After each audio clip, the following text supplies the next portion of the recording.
नमस्कार, मेरे चैनल पर आप सभी का स्वागत है। आज प्रस्तुत है शिवानी जी का लिखा हुआ एक उपन्यास सुरंगमा। आज मैं आपको इसका भाग 3 सुनाऊंगी। वाचन शुरू करने से पहले आप सभी से मेरा एक अनुरोध है।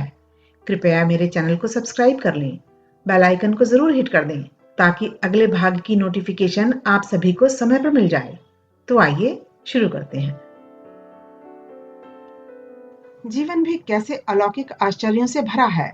जिस ग्रह के द्वार पर वह 2 दिन पूर्व आश्रय की भीख मांगने खड़ी थी, आज वह उसी ग्रह की स्वामिनी बनने पर भी उसी असहायता से कांप रही थी। द्वार खोलकर रॉबर्ट ने नम्र स्वर में कहा, तुम्हारा इस ग्रह में स्वागत है लक्ष्मी। एक पल को भी यह न सोचना कि मैं तुम्हें कभी पति के अधिकारों की मांग से क्षुब्ध करूंगा। आज रात भी तुम उसी दिन की तरह उसी कमरे में चिटकनी चढ़ाकर निर्भय निसंशय सोती रहना। I am your most humble servant madam. अपने स्वभाव सिद्ध परिहास की अनूठी झलक दिखाता वह फर्शी सलाम की बंदिश में दोहरा हो गया था। फिर उसने हंसकर सामने धरी कुर्सी खींच ली और बैठकर बड़े उन्मुक्त सहज भाव से सिगरेट सुलगाने लगा। सिगरेट का पहला कश खींचते ही वह सहसा गंभीर हो गया। लक्ष्मी, वेरोनिका ने मुझे सब कुछ बता दिया है। मैंने उसके प्रस्ताव को पहले अत्यंत मूर्खतापूर्ण प्रस्ताव समझ उसे डपट दिया था, पर अपनी बहन को मैं जानता हूं, वह मूर्खता कम ही करती है। जो निश्चय भी उसने आज तक लिया, उसके पीछे गहरे मनन चिंतन की भूमिका रहती है। तुम शायद नहीं जानती, तुम्हारी ट्रेजेडी में वह स्वयं अपने जीवन के इतिहास का ही दोहराया जाना देख रही थी। मेरी यह बहन कभी अपूर्व सुंदरी थी, बोट हाउस की ब्यूटी क्वीन, न जाने कितने मास्क द बॉल की एक छत्र साम्राज्ञी। जब 16 वर्ष की थी तभी इसका एक कुटिल प्रेमी तुम्हारी सी ही अवस्था में इसे ठुकराकर भाग गया था। चाहने पर भी वेरोनिका उसका पीछा नहीं कर पाई थी, क्योंकि वह था सर्वसंपन्न उच्च राज्याधिकारी। 4 एडीसी उसके पीछे चमड़ डुलाते फिरते थे, और वेरोनिका तब सीनियर कैम्ब्रिज की छात्रा थी। मेरे पिता एक प्रतिष्ठित व्यक्ति थे। एंग्लो इंडियन समाज में उनकी विशेष ख्याति थी। पुत्री की इस लज्जा के आघात को वह सह नहीं सके। उनकी मृत्यु के तीसरे ही दिन एक दुर्घटना में हम दोनों भाई बहन मां को भी खो बैठे। मैं तब बहुत छोटा था, पर फिर भी मुझे वेरोनिका की वे अतीत की दबी सिसकियां आज भी कभी कभी चौंका देती हैं। जब रात रात भर मुझे छाती से चिपटाई वह नैनीताल के हमारे उस एकांत बंगले में सिसकती रहती थी। हमारे दूर के रिश्ते की एक बुआ लखनऊ के मेडिकल कॉलेज में नर्स थी। उन्होंने फिर हमें अपने संरक्षण में ले लिया था। जब वेरोनिका के पुत्र हुआ तब वह अपना सब कलंक भूल चुकी थी। था भी वह ऐसा ही, नीली आंखें, तीखी नाक और एकदम गोल मटोल मक्खन की बट्टी से गढ़े भरे भरे हाथ पैर। तब कौन कह सकता था कि वेरोनिका का वही गुलगोथना बेटा एक दिन उसका सबसे बड़ा सिरदर्द बन उठेगा। 4-5 दिन के बाद ही हमें उसकी विचित्र गतिविधि देखकर कुछ अटपटा सा लगने लगा। जिन सुंदर नीली पुतलियों ने हमें पहले ही दिन मोह लिया था, वे निरंतर कांच की गोलियों से घूमने लगीं। गोल मटोल चेहरे की भावहीनता क्रमशः स्पष्ट होती चली गई। दिन प्रतिदिन उस भोले दंतहीन शिशु का चेहरा किसी दंतहीन अनुभवी वृद्ध का सा सिकुड़ता चला गया। एक दिन हम दोनों जान गए कि वह नॉर्मल नहीं है। उसके साथ के बच्चे घुटनों चलते आसपास धरी चीजों पर लपकने लगे थे, और वह अपनी लट्टू सी घूमती पुतलियों से हमें घूरता हमारे कलेजे में हिमखंड बनता जा रहा था। बुआ के कहने से वेरोनिका ने अपनी नर्सिंग की ट्रेनिंग पूरी कर ली थी। दिन भर अब वह माइक को आया के पास छोड़ अपनी ड्यूटी पर जाने लगी। नाइट ड्यूटी पर जाती तो मैं उसकी देखभाल करता। कभी अकेले निस्तब्ध रात्रि में उसकी भयावह भावे शून्य दृष्टि, हंडा सा सिर और मॉन्स्टर की सी हंसी मुझे भयभीत कर जाती। पर धीरे धीरे हम दोनों ने उसके अस्वाभाविक अस्तित्व को स्वीकार कर लिया। मैं अब उसके भूख से रोने को पहचानने लगा था। उसके करवट लेने के रोने की भाषा, नैपी गीले होने का क्रंदन, सब कुछ पहचान मैं कभी दूध की बोतल उसके मुंह से लगा देता, कभी करवट बदल देता और कभी नैपी बदल उसकी नन्ही अचल विवश देह को अपनी देह का आश्रय दे सुला देता। मुझे तो आज भी यही लगता है कि वह वेरोनिका से अपने पूर्व जन्म की कोई कठोर शत्रुता निभाने ही आया था।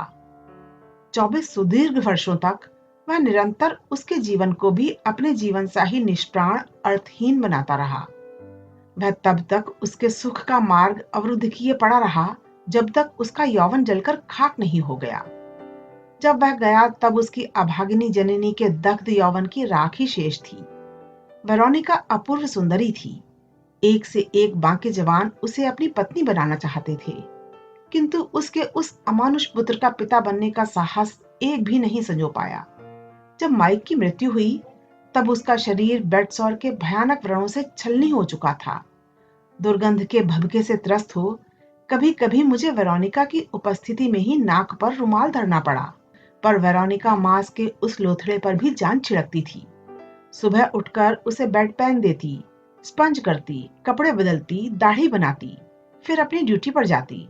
कभी कभी उसे लौटने में देर होती तो माइक अपनी विकृत चीखों से पूरा मोहल्ला गुंजा देता। मैं झल्ला उठता, पर उसकी सहनशीला जननी के चेहरे पर मैंने कभी झुंझलाहट की एक शिकन भी नहीं देखी। उस दिन मैं ही वेरोनिका को जबरदस्ती शहर में लगी एक प्रसिद्ध पिक्चर दिखाने खींच ले गया। ऐसे घोर डिप्रेशन में तुम एक दिन पागल हो जाओगी। आया तो है, मैंने माइक को खिला पिला दिया है। मैंने कहा तो वह बड़ी अनिच्छा से तैयार हुई थी। शायद माँ की सूक्ष्म अंतर्दृष्टि उसे बार बार चेतावनी दे रही थी।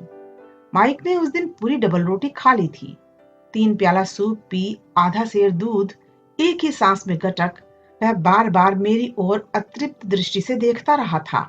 उन आंखों की मूक याचना मैंने देख ली थी। मैं अब भी भूखा हूँ, उन भावशून्य आंखों ने कहा था। पर जब मैंने उसका मुंह नैपकिन से पूछा और तकिए पर लिटा दिया, तब उसने मुझे अपनी भयावह हंसी का नियमित मौन धन्यवाद नहीं दिया। उसकी वह विकृत हंसी उसकी विभत्स चीख से भी अधिक भयावह होती थी। मैं समझ गया था कि उसका पेट नहीं भरा था, पर मैं बाहर चला आया। जब इंटरवल में मैं बाहर आया तब बदहवास सी आया मुझे ही ढूंढ रही थी।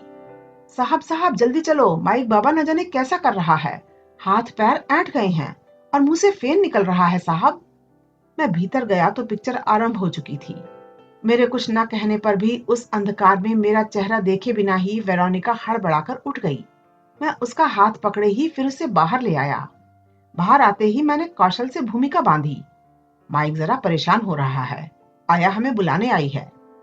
नहीं, तुम झूठ बोल रहे हो। उसका चेहरा पत्थर की मूरत सा स्थिर हो गया। माइक चला गया है, वह मुझे कभी माफ नहीं करेगा, कभी नहीं। हे भगवान, मैं यहाँ पिक्चर देखकर ऐश मना रही थी और मेरा बच्चा चला गया without saying good bye. Oh my son, my son. इधर उधर खड़े लोग हमें विस्मय से देखने लगे। तभी मैं तमाशा जुटने से पहले ही उसे बाहर खींच लाया। हम घर पहुंचे तो सचमुच ही माइक जा चुका था। उसका सारा शरीर ऐंठ गया था। अंत की मर्मांतक पीड़ा में दोनों घुटने तब भी उसी मुद्रा में तुड़े मुड़े ऊपर उठे रह गए थे। बड़ी कोशिश से मैंने उन्हें सीधा किया। वेरोनिका पागल सी हो गई थी, कभी मुझ पर बरसती, कभी आया पर। रॉबर्ट, तुम ही मुझे जबरदस्ती सिनेमा खींच ले गए थे। पता नहीं जाने से पहले मेरा बच्चा मुझसे क्या कहना चाहता था। जन्म से ही मूक बधिर मेरा भांजा उससे अंत समय कह ही क्या सकता था। पर शायद वह ठीक ही कह रही थी। उसकी निरंतर घूमती पुतलियों में कभी कभी सचमुच ही वाणी उभर आती थी। कभी वह उन्हीं आंखों से हमारे गले लिपटता, हंसता, हमसे रूठता और हमें मनाता था।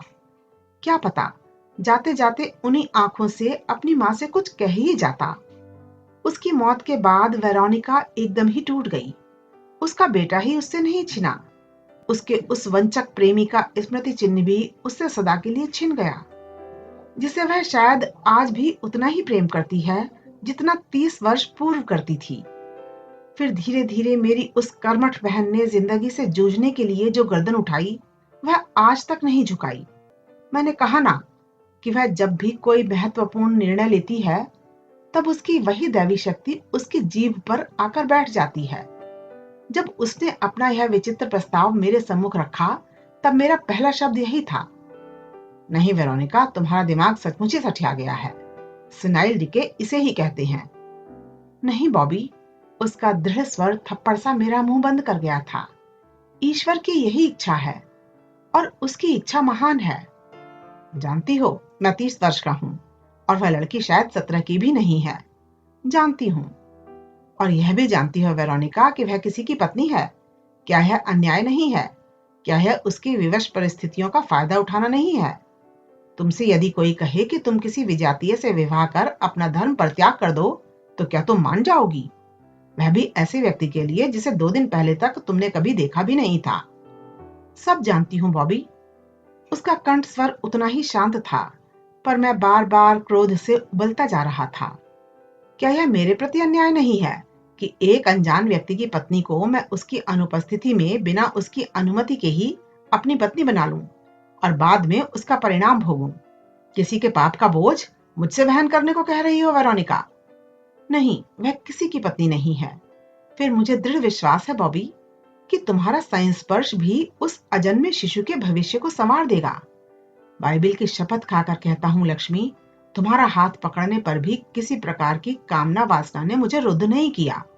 वेरोनिका चाहती है तुम्हें पढ़ा लिखाकर वह तुम्हें आत्मनिर्भर बना दे।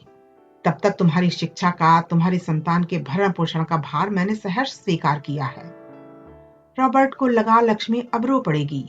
एकदम ही झटके से अपनी गंभीर विषय की डोर खींच उसने बड़े चातुर्य से विषय परिवर्तन कर दिया।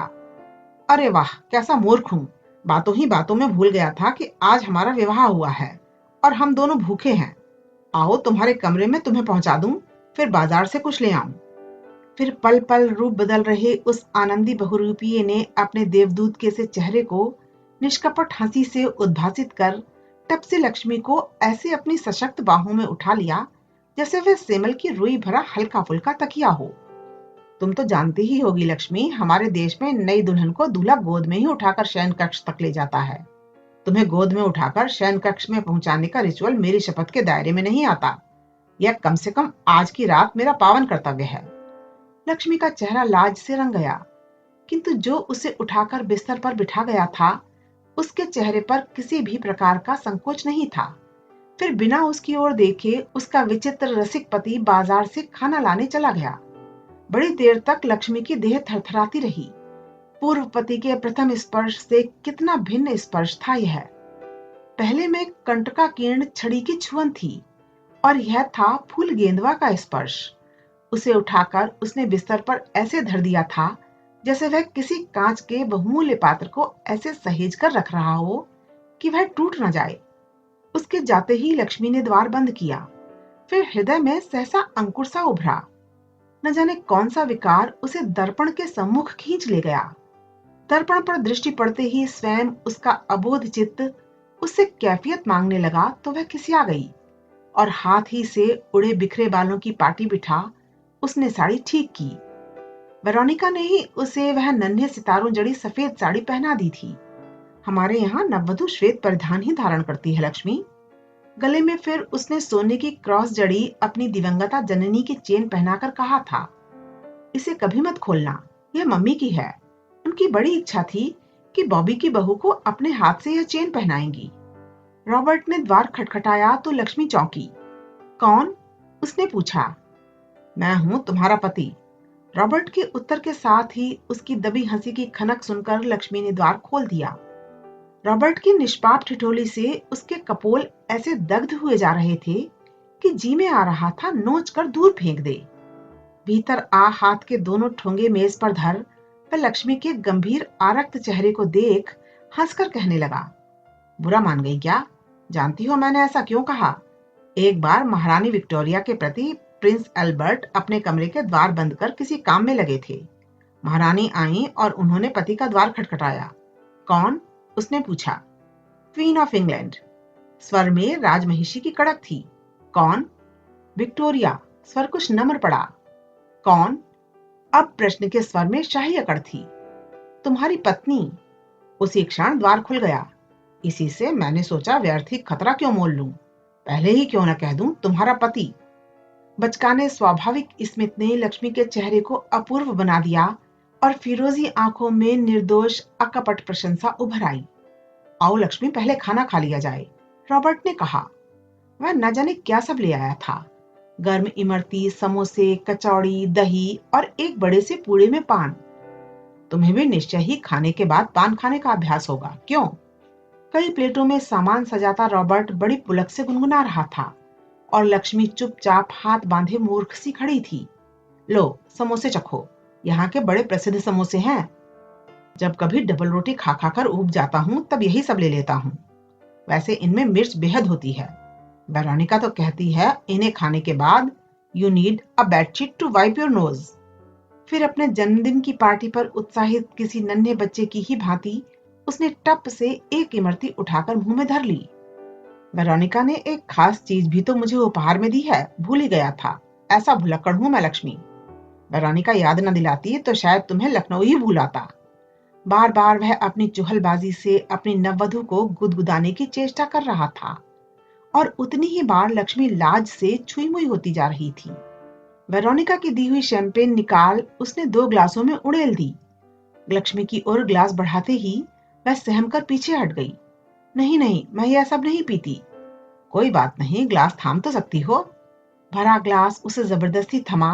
अपना ग्लास फिर उससे टकरा।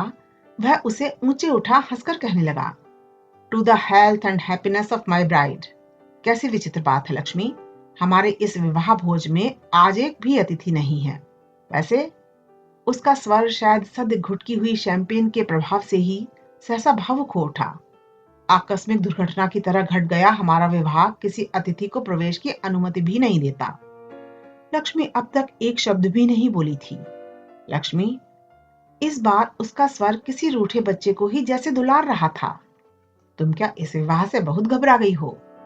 उत्तर में लक्ष्मी की दोनों आंखें छलछला गईं। घबराओ नहीं लक्ष्मी, तुम इस गृह की स्वामिनी हो। चाहने पर झाड़ू मारकर मुझे भी जब चाहो तब भगा सकती हो। लक्ष्मी फिर भी गुमसुम ही खड़ी रही। I assure you Lakshmi, I am as humble as a water snake. इस उपमा ने उस बोझिल वातावरण को हल्का बना दिया और हल्की सी मुस्कान उसके होठों पर आई देख रॉबर्ट प्रसन्न हो गया। That's a good girl. अब तुम सो जाओ। आज मुझे लग रहा है लक्ष्मी कि मैं बड़ा भाग्यवान हूँ जो मेरा कोई मित्र नहीं है। दिन भर बंद कमरे में खर्राटे ले, रात रात भर अप एंड डाउन रेलगाड़ियों में स्टेशनों की धूल फांकने वाला यह गार्ड चाहे बीसियों विवाह कर पूरा हरम बना ले, किसी को कोई कौतूहल ना होगा, ना जिज्ञासा। तुम आराम से कमरा बंद कर 24 घंटे सो सकती हो। 3 दिन मुझे यहाँ रहना है, फिर तुम्हें लखनऊ पहुंचा दूंगा। That is the end of our strange honeymoon. अपने दोनों हाथ छत की ओर उठाकर वह फिर हंसा। कैसी अद्भुत हंसी थी इस व्यक्ति की। हर बार पूरा कमरा ही उद्भासित कर जाती थी वह हंसी। उस विचित्र परिवेश में भी गजानन की कुटिल हंसी की स्मृति लक्ष्मी को रह रहकर सहमा जाती थी। होठों से पीक के छींटे छिटकाता वह अपनी मदालस हंसी से ही अपनी गालियां संवारता था। कुतिया, छिनाल कहीं की, नहाएगी पोखर तलैया में, जोबन दिखाएगी, और हम साले घर आएंगे तो सकुचाकर बन जाएगी सती सावित्री। मैं जब रात को पूछता हूँ कि गौहर भाई ने क्या क्या गुण सिखाए हैं तो दुलत्ती झाड़ने लगेगी। अरे मर्द रात को लाड़ दुलार के वक्त एक आध ऐसी बातें नहीं पूछेगा तो क्या रामायण बांचना सिखाएगा तुझे? और फिर वही विभत्स हंसी जो उसके कत्थे से सनी बत्तीसी को उसके चेहरे के निकट लाते ही उसे बेहोश कर देती थी। कभी इसी गजानन ने उसे अहल्या बिलावल की एक पंक्ति रटाई थी, दैया कहाँ गए बेलो। आज वही पंक्ति उसके जीवन की व्याख्या बन गई थी। लक्ष्मी, तुम बेहद थकी लग रही हो, जाओ सो जाओ। उसी दिन की भांति फिर कमरे की चिटखनी चढ़ाने उठे लक्ष्मी के हाथ स्वयं ही झुक गए थे। नहीं, अब वह इस व्यक्ति पर अविश्वास नहीं कर सकती थी। दोनों रात भर वैसे ही खुले रहे थे जैसे रॉबर्ट उन्हें खोल गया था। सुबह रॉबर्ट के उठने से पहले ही जागकर उसने पूरे घर को झाड़ बुहार चाय का पानी चढ़ा दिया था। नहाकर निकली तो देखा रॉबर्ट सो रहा है, पर उसने तो कहा था उसे किसी काम से 8 बजे स्टेशन जाना है। 7 बज चुके थे। कई बार खांसने खखारने पर भी वह नहीं जागा तो लक्ष्मी ने जानबूझकर ही खाली ट्रे गिरा दी। वह अचकचाकर बाहर निकला तो उसके हाथ में एक हॉकी स्टिक थी। लक्ष्मी को देखते ही वह जोर से हंसने लगा। अच्छा तो तुम हो, मैं फिर भूल गया था कि तुम यहाँ हो। अक्सर किचन में एक नेवला घुसकर खाने पीने की चीजें गिरा जाता है। मैंने सोचा वही आज भी आया है, इसी से यह उठा लिया। अरे 7 बज गए, मुझे तो 8 बजे स्टेशन पहुंचना है। आप नहा लीजिए, चाय तैयार है। लक्ष्मी के निर्विकार स्वर में रात का संकोच नहीं था। वाह वाह, एकदम इनाम देने वाला काम कर दिया तुमने। नहीं तो यहाँ क्या कभी रॉबर्ट म्यूरी को बनी बनाई चाय नसीब हुई है? वह नहाने चला गया तो लक्ष्मी ने रात की बची सारी चीज गर्म कर मेज पर लगा दी। वह नहाकर अपने सुनहले भीगे बालों पर ब्रश फेरता अपने ही गृह में अलमस्त अतिथि सा बन कुर्सी पर बैठ गया। यह तो अच्छा खासा भोज है जी, तुम नहीं नहाओगी? मैं नहा चुकी हूँ। अच्छा लक्ष्मी, मैं अब शायद शाम तक नहीं लौट पाऊंगा। तुम दरवाजा बंद कर दिन भर आराम कर सकती हो। स्टोर रूम में वेरोनिका की कई पत्रिकाएं पड़ी हैं। वक्त से आ गया तो तुम्हें कहीं घुमाने ले चलूंगा। नवीन प्रतिगृह में लक्ष्मी के 3 दिन फिर पंख लगाकर उड़ गए थे। रॉबर्ट का सरल निश्चल व्यवहार, एकांत निर्जन परिवेश छोड़कर लखनऊ जाने को उसका मन नहीं कर रहा था। इस बीच उसने रॉबर्ट के अव्यवस्थित गृह की काया पलट कर दी थी। रॉबर्ट के जाते ही वह उसकी एक पुरानी कमीज को बांस में लपेट ऊंची दीवारों पर लगे मकड़ी के जालों को साफ करने में जुट गई थी। फिर एक एक कर उसने पंखे, बिजली के बल्ब, तस्वीरों के कांच चमकाए, खूंटियों पर से कपड़े हटाकर उन्हें तहाया। फिर जब कुछ करने को नहीं रहा तब बगीचे का झाड़ झंखाड़ साफ करने में जुट गई। रॉबर्ट लौटा तो झकाझक चमक रहे कमरों की सुव्यवस्था देख दोनों हाथ कमर पर धर हंसकर कहने लगा, वाह लक्ष्मी, जी में आ रहा है तुमसे कहूं तुम अब लखनऊ मत जाओ। फिर अचानक ही उसे लगा वह कोई गलत बात कह गया है। वेरोनिका कह रही थी तुम इंटर कर चुकी हो। जितनी जल्दी हो सके वह तुम्हारा दाखिला यूनिवर्सिटी में कराना चाहती है। ठीक ही है, एक बार यूनिवर्सिटी ज्वाइन कर लोगी तो तुम्हारी पढ़ाई का सिलसिला लगा रहेगा।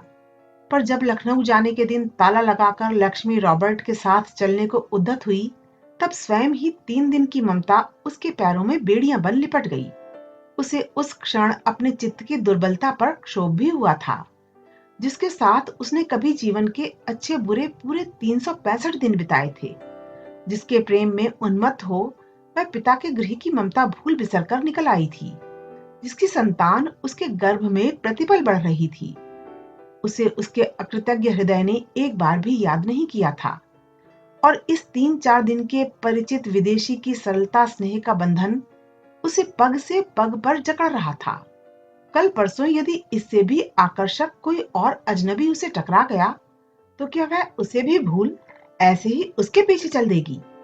मार्ग भर उसका दुर्बल अंतःकरण उसे चाबुक मारता गया था।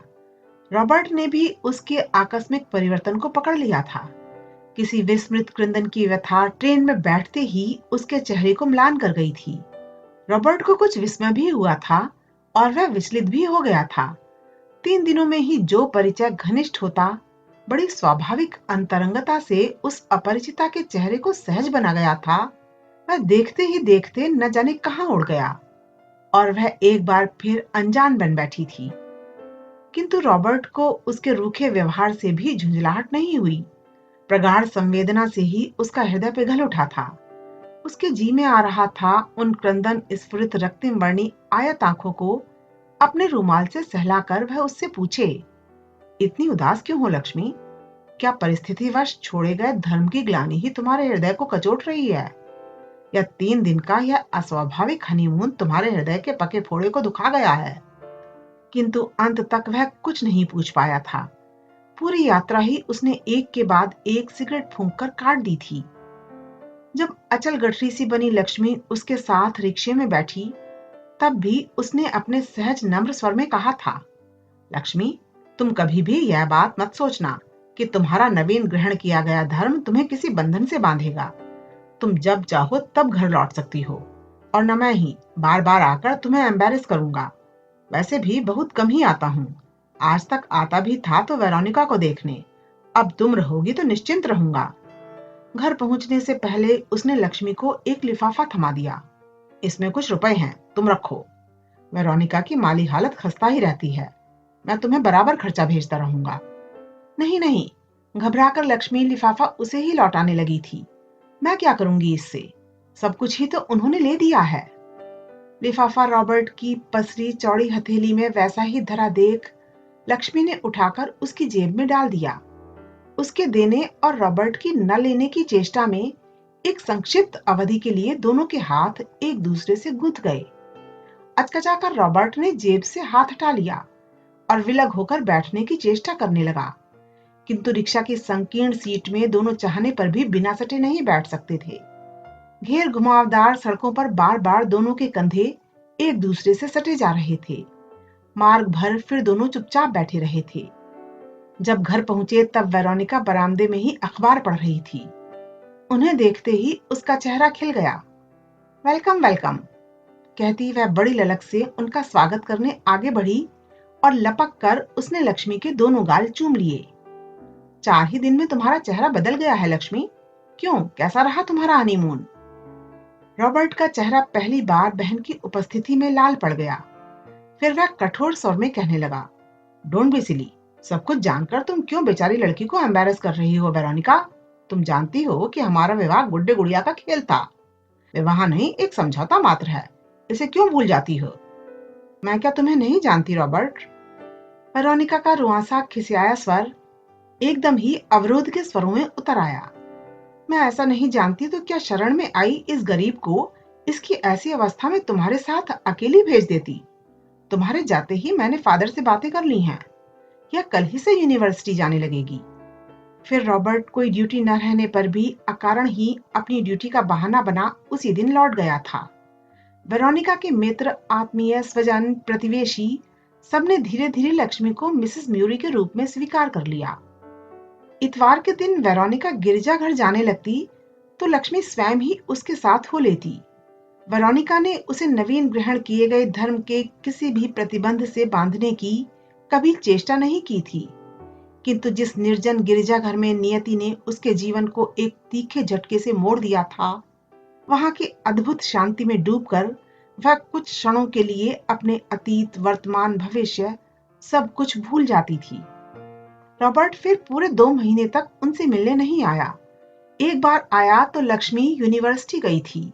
लाख रोकने पर भी वेरोनिका उसे नहीं रोक पाई थी। बीच बीच में उसके पत्र आते रहते, कभी किसी बड़े शहर से, कभी किसी छोटे से स्टेशन से, किंतु प्रत्येक महीने लक्ष्मी के नाम का एक मनी ऑर्डर ठीक समय पर ही भेज वह फिर किसी बंजारे सा महीनों के लिए अलोप हो जाता। एक बार उसका मनी ऑर्डर गोवा से आया तो वेरोनिका चौंकी। नीचे संक्षिप्त संदेश लिखा था, मैंने रेलवे की नौकरी छोड़ दी है। चिंता मत करना, मुझे यहाँ बहुत अच्छी नौकरी मिल गई है। उस संदेश ने वेरोनिका का स्वभाव ही बदल दिया। अब वह जरा जरा सी बात पर चिड़चिड़ा उठती थी। कभी उद्भ्रांत सी स्वयं ही बड़बड़ाने लगती। मैंने ही तो उसे भगा दिया है। क्या यह मेरा सरासर अन्याय नहीं था? उसका स्वगत भाषण लक्ष्मी को ही लक्ष्य कर कभी उसे क्षुब्ध कर देता और वह सर झुकाए चुपचाप सुनती रहती। उस बेचारे का क्या दोष? बड़बड़ाती वेरोनिका का सुंदर चेहरा रूखा और विकृत हो उठता। दूसरे के पाप का बोझ ढोना क्या सहज है? नौकरी छोड़कर नहीं जाता तो क्या करता? दिन रात पड़ोसी मेरी आफत किए हैं। ठीक भी तो है। जब तक तो कोई गहरी बात ना हो, सुंदरी नई ब्याही बहू को छोड़कर क्या कोई भाग जाता है? आज तक वेरोनिका म्यूरी पर किसी ने उंगली भी नहीं उठाई थी।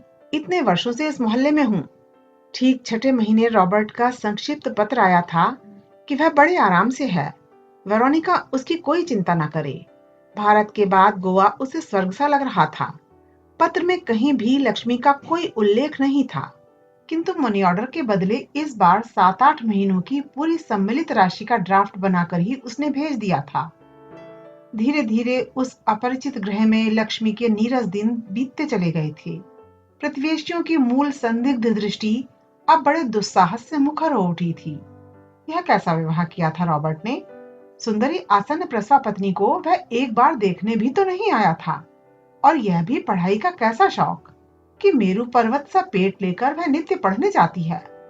किंतु वेरोनिका के उग्र व्यक्तित्व के सम्मुख फिर किसी को मुंह खोलकर कुछ पूछने का साहस नहीं होता था।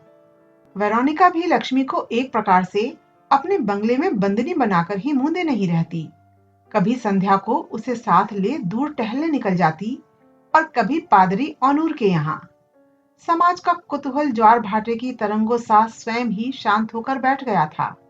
वेरोनिका का बड़बड़ाना अब लगभग बंद हो गया था और उस शांत गंभीर लड़की के प्रति उसका स्नेह एक बार फिर पूर्ववत स्वाभाविकता में लौट आया था। रात को जब वह उसकी बगल में लगे पलंग पर आकर चुपचाप लेट जाती, तब वेरोनिका के जी में आता उसे छाती से लगा ले। उस सकपकाए बचकाने निर्दोष चेहरे को देखते ही उसका हृदय ममता से छलक उठता।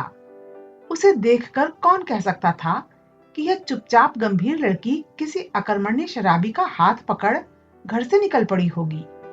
उसके भावी प्रसव की चिंता भी कभी कभी वेरोनिका को सहमा देती। उसने एक से एक कठिन प्रसव निपटाए थे, किंतु जब भी उसकी दृष्टि उस दुर्बल लड़की के उभार पर पड़ती, वह मन ही मन क्रॉस बना यीशु का स्मरण करती।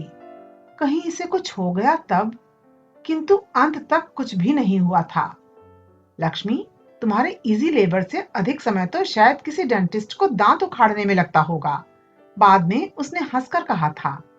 अपनी नवजात नन्ही चुहिया सी कन्या को देखकर जब लक्ष्मी ने विरक्ति से मुंह फेर लिया, तब वेरोनिका ने उसे डांट कर कहा था, क्या कर रही हो लक्ष्मी, लो दूध पिलाओ इसे।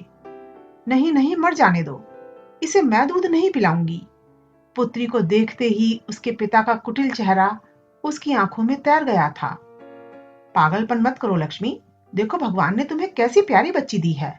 एक दिन तुम इसी का मुंह देखकर जीवन का सब दुख कष्ट भूल जाओगी। भगवान की दी गई वस्तु का अपमान करना महापाप है लक्ष्मी। उसे समझा बुझाकर वेरोनिका घर लौट आई थी और अपनी मोटी डायरी के पृष्ठ में उसने लिखा था, रॉबर्ट और लक्ष्मी को पुत्री लाभ, जन्म क्रिसमस के प्रातःकाल, वजन 5 पाउंड, रंग उज्जवल। वही 5 पाउंड की क्षीण काया कन्या जब हष्ट पुष्ट हो 7 महीने में ही घुटनों चलकर बैठने लगी, तब लक्ष्मी सचमुच ही अपने अतीत की व्यथा भूल बिसर गई।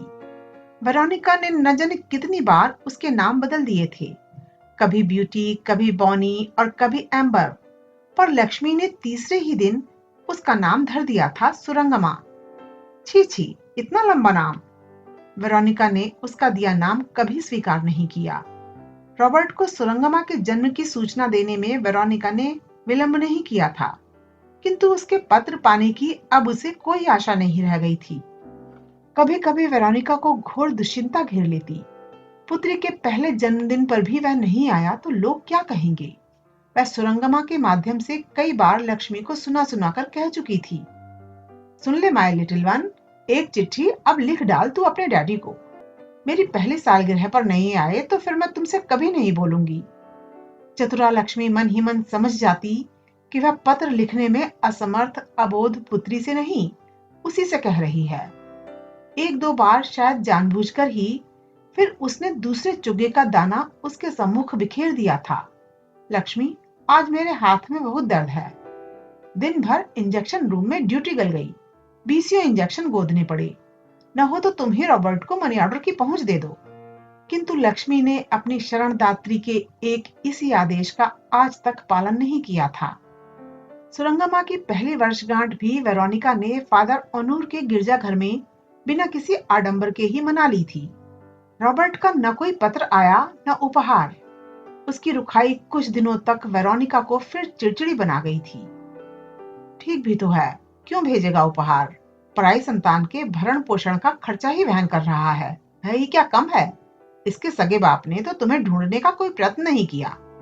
लक्ष्मी बिना कुछ कहे ही सब्जी काटती जा रही है देख वेरोनिका फिर अकारण ही उसे कोंचने लगी थी। क्यों लक्ष्मी, क्या कभी तुम्हारा जी नहीं करता है उसके पास लौट जाने को। उसकी उस कुटिल निर्मम हंसी को देखकर लक्ष्मी को सहसा विश्वास ही नहीं होता कि यह वही दयालु, वही स्नेही वेरोनिका है जो सुरंगमा की छींक या खांसी से घबराकर पागलों से डॉक्टरों का द्वार खटखटाने लगती है। वह मन ही मन उसके इस अकस्मात हृदय परिवर्तन का कारण भी जान गई थी। रॉबर्ट को पत्र न लिखने के लिए उसने उसे कभी क्षमा नहीं किया था। सुरंगमा जैसे जैसे बड़ी हो रही थी, वैसे वैसे वेरोनिका का उसके प्रति आकर्षण बढ़ता ही जा रहा था। उसका रंग वेरोनिका की एंग्लो इंडियन बिरादरी से एकदम मेल खाता था। कभी कभी वेरोनिका को उसके उज्जवल साहबी रंग को देखकर संदेह भी होता, कहीं लक्ष्मी ने अपने किसी फिरंगी प्रेमी के पीछे तो गृह त्याग नहीं किया था। जो भी हो, उसके रंग ने वेरोनिका को किसी कैफियत देने के कठिन बोझ से मुक्त कर दिया था। अभागा रॉबर्ट उसे गोद में लेकर तस्वीर भी खिंचवा देता, तब भी कोई यह नहीं कह सकता था कि वह उसकी पुत्री नहीं है। उस गोरे रंग में लड़की के मां के से काले चिकने केश और उसकी ही सी बड़ी बड़ी आंखों की घोर कृष्णवर्णी पुतलियां और भी मनमोहक लगती थीं। गदबदी गोल मटोल न होने पर भी सुरंगमा में गजब की फुर्ती थी। एक से एक सुंदर फ्रॉक रोम्पर में वह किलकारी मारती, इधर उधर भागती, तो वेरोनिका गर्व से अपने पड़ोसियों से कहती, एकदम अपने बाप पर पड़ी है लड़की। वह भी बचपन में ऐसा ही शैतान था, इतना ही नटखट। सुरंगमा 5 वर्ष की हुई तो वेरोनिका बड़े आडंबर से उसे एक कॉन्वेंट में डाल आई, जहां लखनऊ के ऊंचे अफसरों की पुत्रियां पढ़ती थीं। लक्ष्मी ने दबे स्वर में आपत्ति भी की थी। वहां की फीस भी ऊंची है। आप कहें तो मैं अपने कॉलेज के नर्सरी स्कूल में डाल दूं। नहीं, सुरंगमा हिंदी स्कूल में नहीं पढ़ेगी। फीस की चिंता तुम्हें नहीं करनी होगी। क्या उसका डैडी प्रत्येक माह उसके नाम मनी ऑर्डर नहीं भेजता? फिर हम क्रिश्चियन हैं। हमारी ही एंग्लो इंडियन कम्युनिटी के मिस्टर ग्रैहम इन स्कूलों के प्रबंधक हैं। हमें शिक्षा संबंधी जितनी सुविधाएं हमारा समाज देता है, उतनी सुविधाएं और कोई समाज कभी दे नहीं सकता। एक नहीं, अनेक अवसरों पर वेरोनिका का अहम दीप्त स्वर लक्ष्मी का हृदय दुखा जाता था। हिंदू गृह में जन्म लेने के लिए वह शायद कब्र में जाने तक लक्ष्मी को कभी क्षमा नहीं कर सकती थी। लक्ष्मी के एमए करते ही लड़कियों के जिस विद्यालय में नौकरी मिली थी, दुर्भाग्य से वह भी एक हिंदू संस्था थी। वेरोनिका की अनिच्छा होने पर भी लक्ष्मी ने उस नौकरी को स्वेच्छा से ही स्वीकार किया था।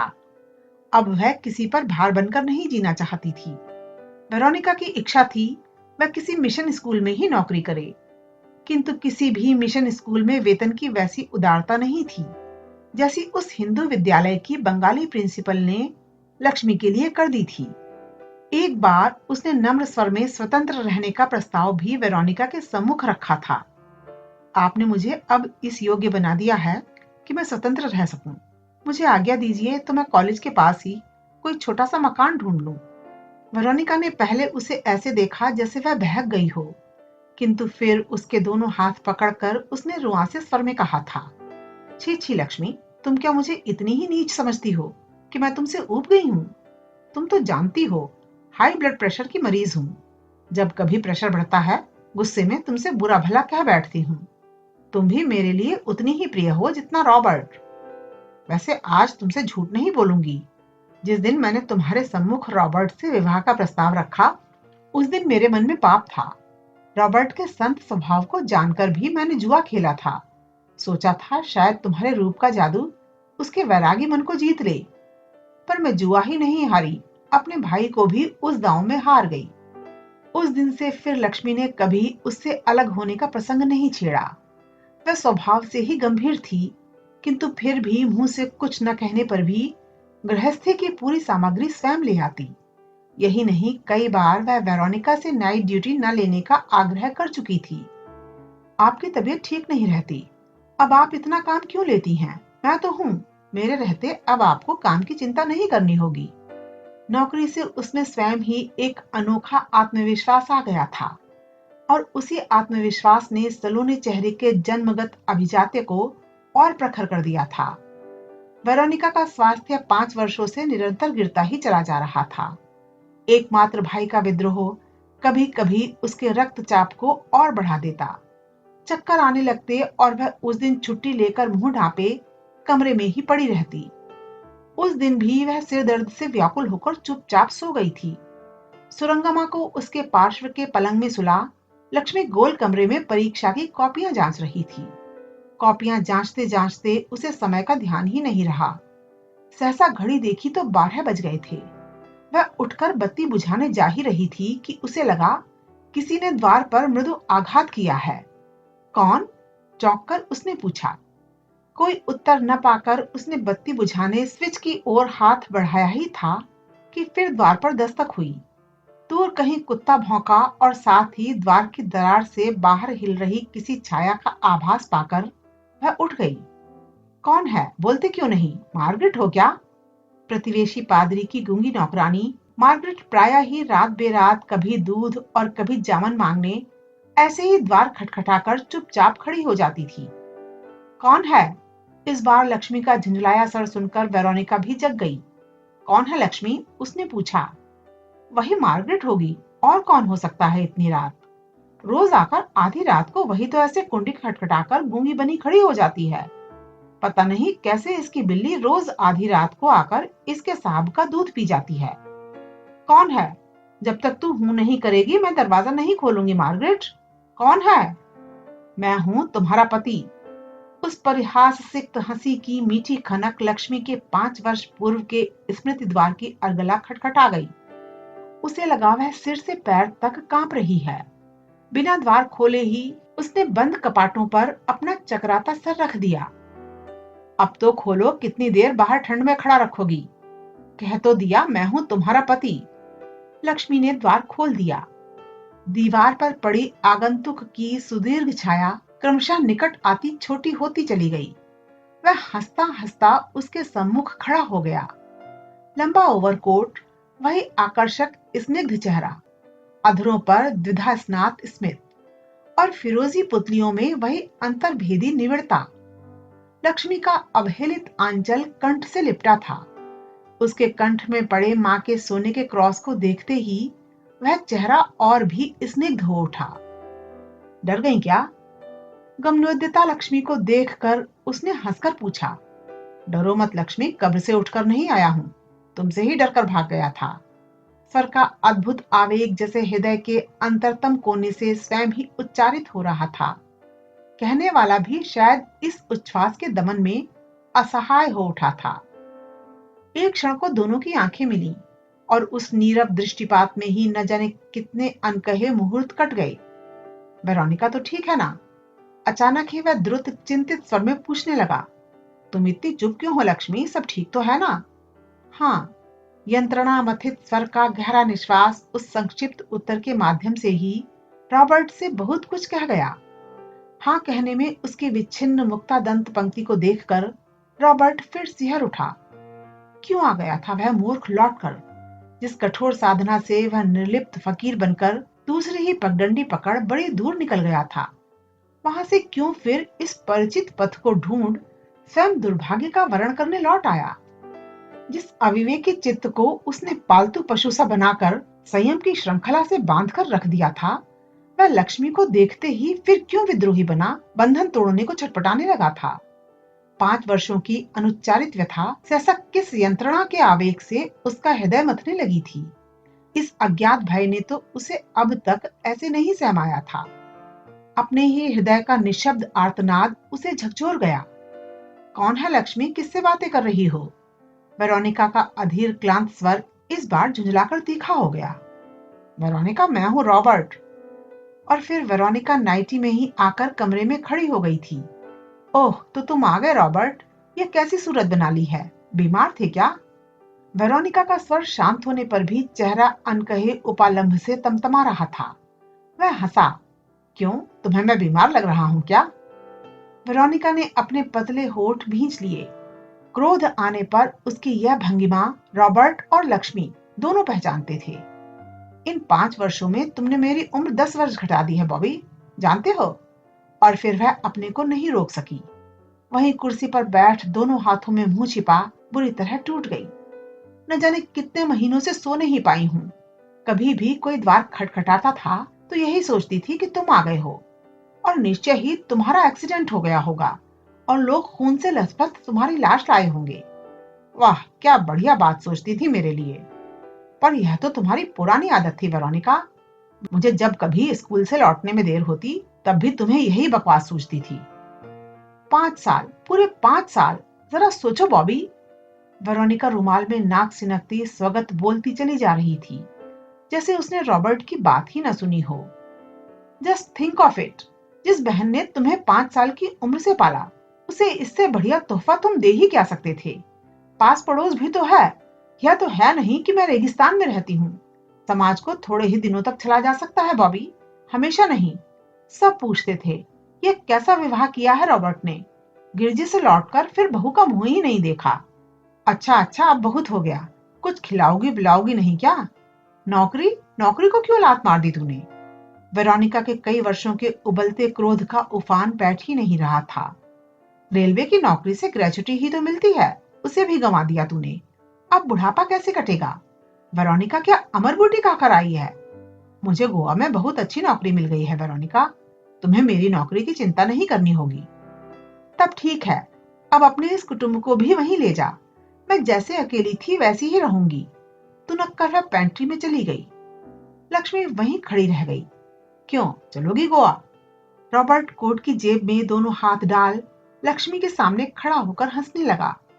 लक्ष्मी के सफेद पड़ गए चेहरे पर कोई भी विकृति नहीं उभरी। स्वप्नाविष्ट मूर्ति सी वह स्थिर निर्वाक खड़ी रह गई। क्रमशः निकट आ रही पदध्वनि के बीच दोनों आमने सामने अपलक खड़े थे, निश्चल निर्वाक। वेरोनिका चाय बनाकर ले आई। उसका कंठ अभी भी अभिमान के गहवर से भारी था। लो चाय पियो। यह कोई तरीका है घर आने का? न चिट्ठी न तार। मैं पूछती हूँ, क्या गोवा में कोई डाक खाना नहीं था? रॉबर्ट ने चाय का प्याला थामा और हंसकर कहने लगा, बैठो भी वेरोनिका, तुम्हारी बातों से लग रहा है तुम्हें मेरे आने की जरा भी खुशी नहीं हुई। खुशी की बात किस मुंह से कह रहा है तू? देख रही हूँ, खाली एक झोला लटकाई ही चला आया है। लक्ष्मी, ऊपर के कमरे में एक बिस्तरा पड़ा है, उसे ही उठा लाओ नीचे। नहीं नहीं, बिस्तर मत लाना लक्ष्मी, मैं वहीं सो जाऊंगा। पिछली 3 रातों से मैं नहीं सोया हूँ। वेरोनिका का चेहरा न जाने कैसा हो गया। कैसी बातें कर रहा है बॉबी? न जाने कब से उस कमरे की सफाई नहीं हुई। मुझे कौन सी सफाई चाहिए? रॉबर्ट हाथ का बैग लटकाए अपनी लंबी डगे भरता ऊपर चला गया। वेरोनिका का गला भर्रा गया। कहता है नई नौकरी मिल गई, पर मुझे इसकी एक भी बात पर विश्वास नहीं हो रहा है। न जाने कैसा बदला बदला लग रहा है। लक्ष्मी ही फिर उसे हाथ पकड़कर कमरे में सुलाने ले गई थी। आप चलकर सोइए, दिन भर सिर में दर्द था, ऐसे कब तक बैठी रहेंगी? दूसरे दिन लक्ष्मी कॉलेज गई तो रॉबर्ट सो रहा था। जब वह लौटी तब रॉबर्ट सुरंगमा को गोद में लिए तस्वीरों की किताब दिखा रहा था। उसे देखते ही सुरंगमा भाग कर आ गई। माँ माँ, जानती हो कौन आया है? मेरे डैडी आए हैं। कहते हैं मुझे आज घुमाने ले चलेंगे। लक्ष्मी का चेहरा लाल पड़ गया। अच्छा अच्छा, छोड़ मेरी साड़ी, भीतर भी आने देगी या नहीं? लक्ष्मी ने द्वार अवरुद्ध किए खड़ी सुरंगमा को हाथ पकड़कर हटा दिया। और जानती हो आंटी क्या कह रही हैं? कहा है, ना आज से मैं तुम्हारे पास सोऊंगी ना आंटी के पास, मैं डैडी के साथ सोऊंगी। उसका नन्हा सा भोला चेहरा आनंद से उल्लसित हो उठा था। लक्ष्मी का कलेजा धड़कने लगा।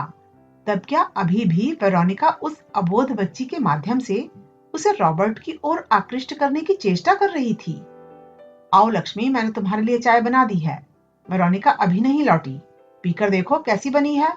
गोवा में रहकर चाय बनाना खूब सीख गया हूँ। डैडी, अब तो माँ भी आ गई, घूमने कब ले चलोगे? सुरंगमा ऐसी अंतरंगता से उसकी गोद में चढ़कर मचलने लगी जैसे वर्षों से उसे जानती हो।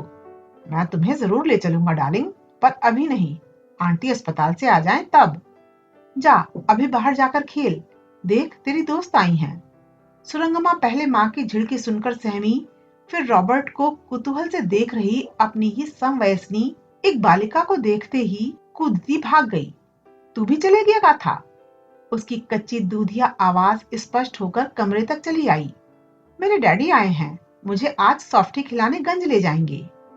लक्ष्मी, रॉबर्ट के गंभीर स्वर ने लक्ष्मी का हाथ कंपा दिया। थोड़ी सी चाय उसकी साड़ी पर छलक गई। आंखें नीची ही किए वह रुमाल से उसे पोंछने लगी। जानती हो मैं क्यों आया हूँ? इस बार प्रश्न के दूसरे भाग की कल्पना से लक्ष्मी का धड़कता कलेजा मुंह को आ गया। जितनी ही बार वह 4 दिनों का परिचित पाहुना उसे पुकारता, वह तीव्र जलधार में असहाय तिनके सी ही बहने लगती। मैंने तुमसे एक दिन बाइबिल की शपथ खाकर कहा था कि तुम्हें देखकर किसी भी विकार ने मुझे त्रस्त नहीं किया, पर अनजाने में ही बहुत बड़ी भूल कर गया था मैं। जिस दिन गिरजाघर में तुम्हारा कांपता हाथ पकड़कर मैंने शपथ ली थी, वह शपथ शायद मेरे मुंह से ही नहीं निकली थी हृदय के कोने से। जिस दिन मैं तुम्हें लेकर पहली बार घर गया, मैं पागल हो गया था लक्ष्मी, एकदम पागल। जानती हो किस मर्मांतक चेष्टा से मैंने अपने को रोका? मेरे भीतर जैसे कोई शैतान बैठा मुझे उकसा रहा था।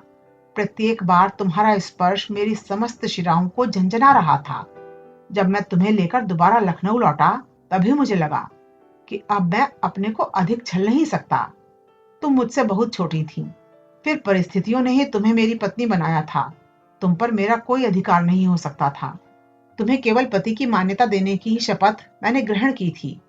पर जितनी ही बार मैं तुम्हें देखता, अविवेकी स्वार्थी पाशविक चित्त अपने अधिकारों की मांग से मुझे पागल बना देता। इसी से मैं भाग गया। यह जानकर भी भाग गया लक्ष्मी कि माँ की तरह मेरा पालन पोषण करने वाली मेरी बहन के लिए मेरा पलायन एक ऐसी चोट होगी जिसे वह शायद सह नहीं पाएगी। सोचता था इन 5 सालों में गोवा के उस संत पादरी के चरणों में बैठ मैंने अपने चित्त को जीत लिया है, पर नहीं। लौटा तो देखता हूँ मेरा मूर्ख हृदय पहले से भी अधिक दुर्बल हो गया है, पहले से भी अधिक मूर्ख। न यहाँ चैन है न वहाँ शांति। वहां मुझे बराबर मेरी कायरता धिक्कारती रही। तुम्हारी अजन्मा संतान का भार ग्रहण करने का आश्वासन देकर ही मैंने तुम्हारा हाथ थामा था। उसे भूला नहीं हूं लक्ष्मी। मैं 1-2 दिन में ही फिर गोवा लौट जाऊंगा, पर जाने से पहले मैं पूरा प्रबंध कर जाऊंगा कि जिस नादान बच्ची ने मुझे डैडी कहकर पहचाना है, वह जीवन भर मुझे इसी नाम से पहचानती रहे। आज तुमसे झूठ नहीं बोलूंगा लक्ष्मी, मैंने तुम्हें प्यार किया है। अपनी इस मूर्खतापूर्ण स्वीकृति के लिए मैं आज भी कोई कैफियत नहीं ढूंढ पा रहा हूँ। शायद उसी क्षण मैं तुम्हें प्यार करने लगा था, जब तुम विभ्रांत दृष्टि से क्रमशः निकट आती इंजन की सर्च लाइट को देखती, निर्भीक खड़ी थी। तुम्हारे उस अद्भुत चेहरे को मैं कब्र में जाने तक नहीं भूल सकता। Oh my God! Daddy, daddy, चलोगे ना अब तो? आंटी आ गई। उल्लसित सुरंगमा अपनी सकुचाई सहेली को द्वार पर ही छोड़ भागकर रॉबर्ट से लिपट गई। क्यों नहीं चलूंगा स्वीटहार्ट, पर पहले देख तो लें आंटी क्या क्या लाई हैं। क्या पता शायद मेरे लिए भी एक 5 स्टार लाई हो। बड़ों के लिए थोड़े ना चॉकलेट लाई जाती है। क्यों आंटी? वेरोनिका के आते ही लक्ष्मी उसके हाथ से टोकरी लेकर भीतर चली गई। 5 वर्षों तक अंडरग्राउंड चले गए भाई को देखते ही वेरोनिका का चेहरा बदल जाता था। बार बार शायद प्रतिवेशियों को सुनाने कभी लक्ष्मी को पुकारती, कभी सुरंगमा को। लक्ष्मी, रॉबर्ट के कपड़े निकाल देना। सुरंगमा, उतरो नीचे। अब अपने डैडी की गोदी में चढ़ने के लिए तुम बहुत बड़ी हो गई हो। उतरो उतरो, परेशान मत करो डैडी को। स्वयं लक्ष्मी के चेहरे में वेरोनिका 3-4 दिनों में ही अद्भुत परिवर्तन लक्ष्य कर रही थी। रॉबर्ट के प्रत्यागमन से वह अप्रसन्न नहीं हुई थी, फिर भी उस गंभीर चट्टान से चेहरे के एक भी शिलाखंड को तोड़कर वह भीतर नहीं झांक पा रही थी। रॉबर्ट के आने के दूसरे ही दिन लक्ष्मी अपनी मेज, बक्सा, पुस्तकें उठाकर वेरोनिका के कमरे में ले आई थी। आज तक वही कमरा उसकी स्टडी थी। दीवारों में रॉबर्ट की तस्वीरों को वह अब भी नित्य आंचल से झाड़ पोंछाती। किसी में वह फुटबॉल टीम की ट्रॉफी के साथ मुस्कुरा रहा था, किसी में तैराकी प्रतियोगिता में प्रथम आकर वह बड़ा सा कप हाथ में लिए खड़ा था। उसके सहसा बिना वेरोनिका की अनुमति के लिए ही सामान अपने कमरे में ले आना वेरोनिका को अच्छा नहीं लगा था, पर वह मुंह खोलकर कुछ कह नहीं पाई थी। कहा था उसकी निर्दोष पुत्री ने, माँ, क्या तुम डैडी के कमरे में नहीं सोओगी? लक्ष्मी का अपदस्थ चेहरा देख वेरोनिका का चेहरा कौतुक मिश्रित स्मित से रंग गया था। आंख का चश्मा तीखी नाक पर ही खिसका। उसने बड़े स्नेह से सुरंगमा को देखकर कहा था, अब उत्तर दो लक्ष्मी, बहुत बकर बकर करना सीख गई है, चल कपड़े बदल। लक्ष्मी ने उसे डांट दिया और वह रुआंसी हो गई। ऐसी भला क्या बात कह दी थी उसने? अगाथा के मम्मी पापा भी तो एक ही कमरे में सोते हैं। एंड्रिया के, डैनियल के सभी तो एक कमरे में सोते हैं। फिर माँ को गुस्सा क्यों आ गया? वेरोनिका ने ही बात संभाल ली थी। तुम्हारी माँ भी वहां सो गई तो आंटी के पास कौन सोएगा स्वीटहार्ट? आंटी को क्या अकेला छोड़ दोगी? इस समस्या का तो बेचारी सुरंगमा के पास कोई समाधान नहीं था। कपड़े बदलकर वह फिर अपने डैडी के पास भाग गई थी। यदि दूसरे ही दिन वह भयानक दुर्घटना न घट गई होती तो शायद सुरंगमा आज भी जोशी न होकर सुरंगमा म्यूरी ही होती। शैशव की स्मरण शक्ति कितनी प्रखर होती है। आज 18 वर्ष पूर्व की उस भयानक स्मृति को सुरंगमा चाहने पर भी नहीं भुला सकी है। अभी आप सुन रहे थे शिवानी जी की एक रचना सुरंगमा, मेरी यानी अर्चना की जुबानी। आज आपने उसका भाग 3 सुना। आपको उनकी यह रचना कैसी लगी? कृपया कमेंट करके बताएं और यह भी बताएं कि शिवानी जी की अन्य कौन सी रचनाएं आप सुनना चाहते हैं। आपसे जल्द ही मुलाकात होगी इसके अगले भाग के साथ। तब तक के लिए धन्यवाद।